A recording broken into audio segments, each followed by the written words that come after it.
That win was so good. Why don't we dive a little deeper?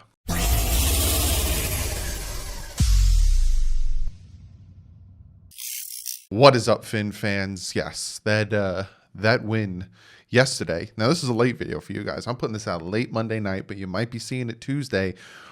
That win yesterday was just too good not to delve a little bit deeper into that sucker. Got some updated stats, got some stats on how the team is doing, especially after that game. Some stats that came out of that game that were super, super telling. And then we're going to talk about some things that I might have not thought about or not talked about or delved on too much because I was just too jazzed. 43-17, too jazzed.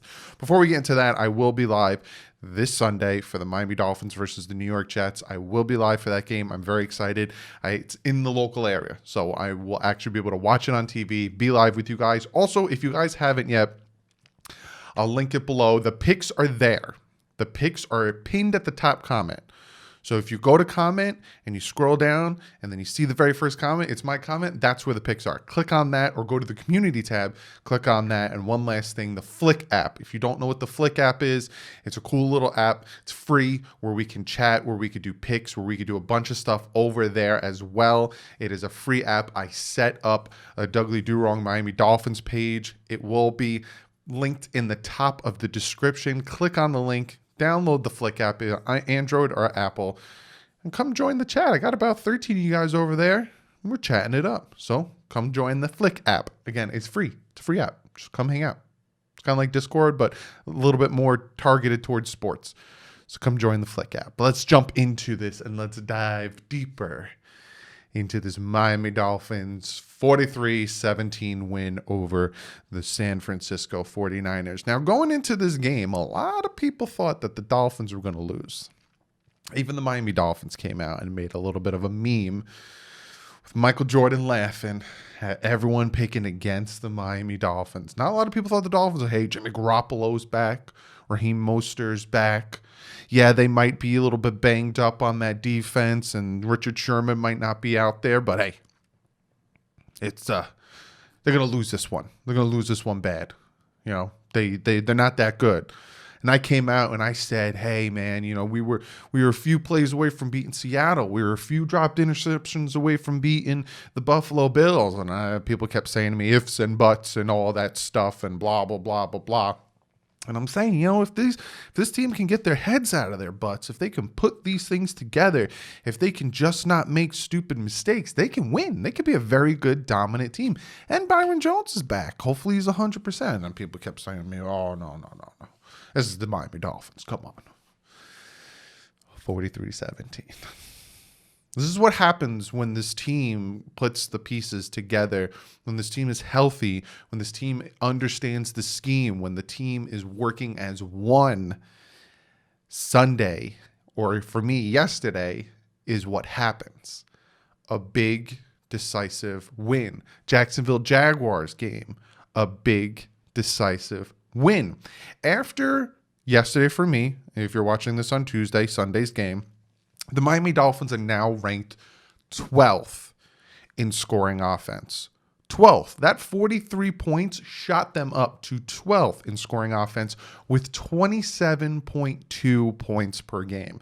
The defense holding the San Francisco 49ers to just 17 points, should have been 7, referees, should have been 7, is now ranked 9th, 22.6 points per game. So that Sunday game shot both the offense and defensive scoring ranking up because of how well the offense did and how well the defense did. And again, you can come out and say, hey, you know, the 49ers were banged up on offense. Jimmy Garoppolo was, hey, man, if it went the other way, we would have heard how bad this Dolphin team is.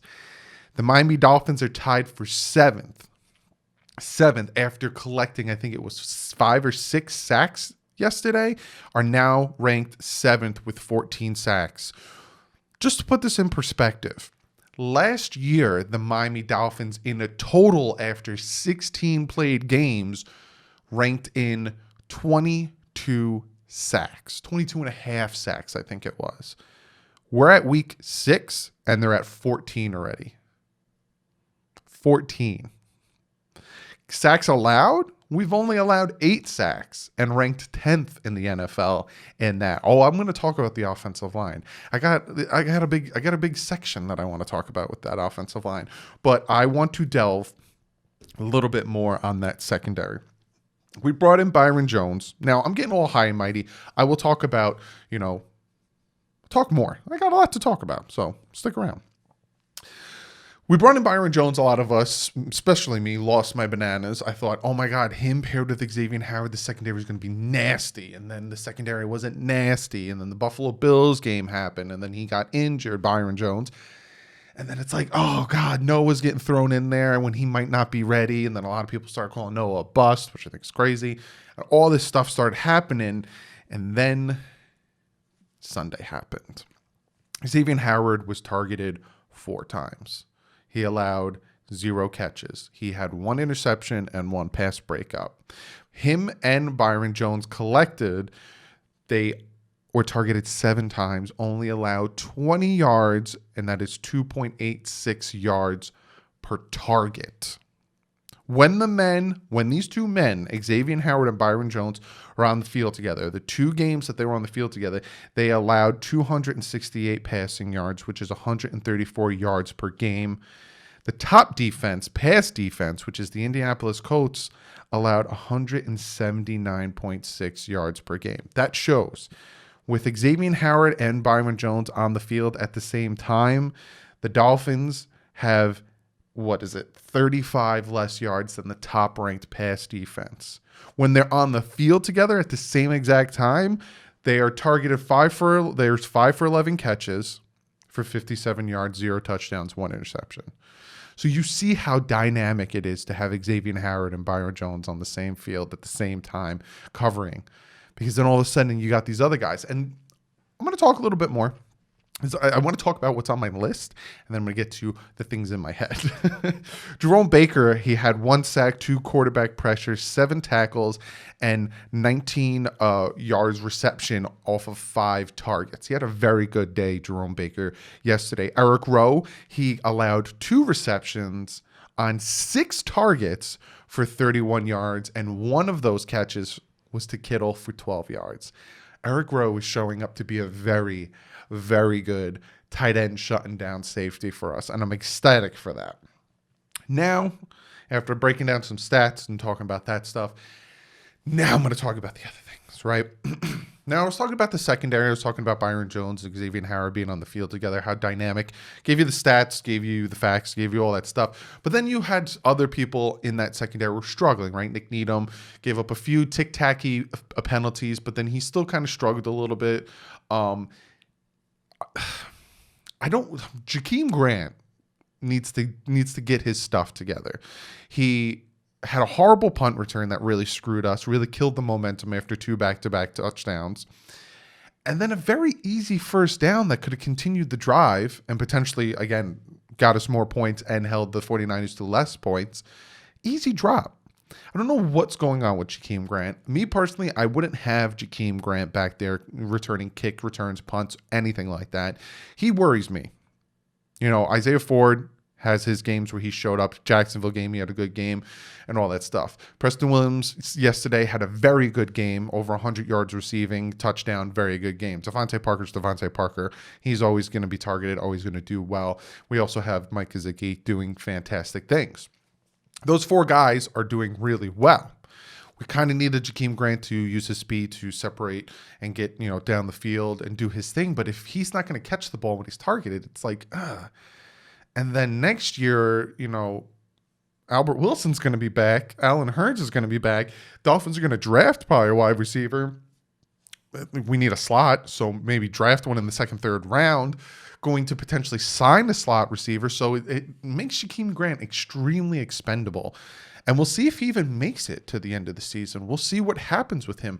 But he needs to show that he can continue to build off of the limited amount of success he's had on this team, because it has been limited. He hasn't played a full season, and he hasn't really done much besides a few kick returns, that really good game Monday night against the Patriots.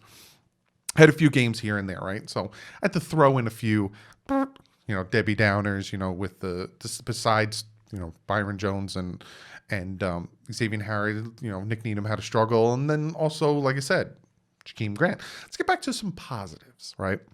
Zach Zeiler. The man's a monster.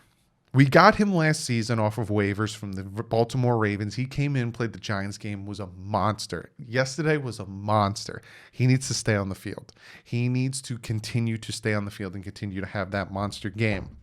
Also, the offensive line. Now, we're still having trouble with the run game.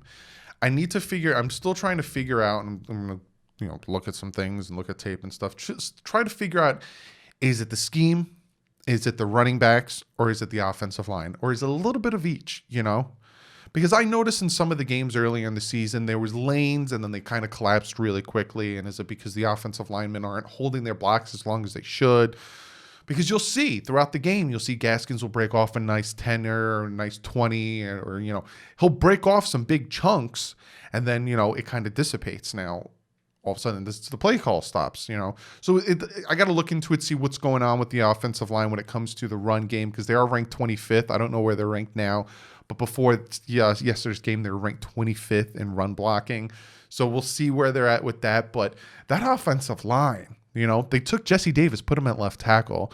You had Hunt at right tackle, right next to Solomon Kinley, two rookies on one side, and they did really well.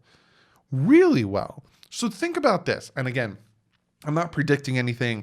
I'm not saying this is definitely going to happen. I'm just, the way things are looking, say that Chris Grier in one draft drafted a starting left tackle, a starting right tackle, and a starting right guard. In one draft, he started 3 really good offensive linemen. You just got to, if it does happen, again, Austin Jackson is not playing right now. Hopefully it's only a 3-game IR situation. But then all of a sudden we're in a situation where, what do we do with Jesse Davis? Does Jesse Davis go back to right tackle? Or do we put Jesse Davis somewhere else? Does Jesse Davis become expendable? This is a situation you want to have. It's not a situation you necessarily want to have at the quarterback position, but it's a situation you want to have at these positions. We have 3 good pass rushers. What are we going to do here? We have 3 good offensive line, 3 good tackles. What are we going to do here? Or, you know what I'm saying? This is a good situation to have. But just to look at the fact that in one draft, we potentially have gotten 3 stud, really good offensive linemen. It's just awesome. And you got to give Chris Grier the credit on that one, Looking at this draft, looking at some of the players, we haven't seen Malcolm Perry play really. I'd like to see him get incorporated a little bit. Breida is considered a little bit part of the draft. He's doing his thing, but he needs to get a little bit more time. But Austin Jackson, Hunt, and Kinley, if we found 3 starters, I think the draft is a success. Strawbridge, we'll see what happens there. Curtis Weaver's not on the team anymore. Tua, we have to see what happens there. Brandon Jones is sprinkled in here and there. And then with the long snapper, he is playing, so he's doing his thing. But we'll see how that all pans out. But like I said, 3 starting offensive linemen in this draft, that's pretty good. But looking at the game on Sunday, it's like I said, and I was going to talk, like I told you I was going to talk about this now. It makes me excited. We dropped 43 points. You cannot not be excited. Last time the Dolphins put that many points up was 2015 against the Houston Texans. It's something you could be very excited about. Enjoy it, right? I'm enjoying it today. I'm making this video for you guys so we can enjoy it some more. But then that's it. After this video, that's it. On to the Jets. Do not take the Jets lightly. Do not go into the Jets looking at the bye afterwards saying, okay, we're going to You got to look at the Jets. You got to take them seriously. And I want to go into the bye 3-3. Because then I'll be very happy. Kind of thought and predicted the Dolphins would be 3-3 at that point. Do it. Don't take it lightly. Right now, enjoy it. Big beat down on the 49ers. But after this, take that off. Go back to being, hey, no one really respects us. Hey, we struggle here and there. Let's see how we do. But that's 43-17. Be sure to comment below. Let me know. Let me know some things you possibly missed. Let me know what you guys think of the stats. Let me know what you guys think of everything. Be sure to comment below. I'm very interested in what you guys have to say. And I'm going to get you guys comment of the day. This comment comes from Steven. Steven says, if Austin Jackson is out for the season, how do you think the O-line will last for the rest of the season? I picked this comment because it kind of coincides with the last thing I talked about. If Austin Jackson is out for the rest of the season, which I hope and pray he is not, I hope it's just a little tweak of the ankle because he did go back into the game, so I'm hoping it's just more precautionary. Look, rest it up and then come back 100%, potentially one game after the bye, and we'll continue to rock and roll. But if he is, the offensive line played really well against the 49ers. Yes, that is a banged up front four of the 49ers, but they still got pressure and they still did their thing. Played really well. And like I said, Kinley and Hunt did really well on the right side. Jesse Davis, we didn't really hear or see him give up that much on that left side. We'll see what they do against the Rams. Aaron Donald, that is the real test for this offensive line. But if it is a thing, then I still feel pretty good about the offensive line. Offensive line isn't a part of this team anymore that worries me. It actually makes me very encouraged. So thank you, Steven, for the comment. But that's the video, guys. This week is going to be a little bit different with the schedule. I'm going to give you guys a little bit more time to make your picks. Like I said, it will be pinned as the top comment, or go to the community section. You'll see it there as well. There's no Thursday game this week. So the picks video is going to come out Thursday. Preview video is going to come out Friday. I'm going to have Ian from Jet Central. We're going to do a collab. And then Sunday is the game. I will be live streaming it with you. So this week is a little different because there's no Thursday night game. I decided give you guys some more time to make your picks. So you guys have until Wednesday at 7 o'clock p.m. Eastern Standard Time to get your picks in. But like I said, that is the video. Be sure to follow me on Twitter. That's where I tweet about a ton of my things. You guys help me break 1,000 on Instagram. I am going to start posting more on there on Instagram. Let you guys know when these videos are live and all that stuff. So check that stuff out. Fanatics Network. Check them out. YouTube channel. They helped me start my own podcast.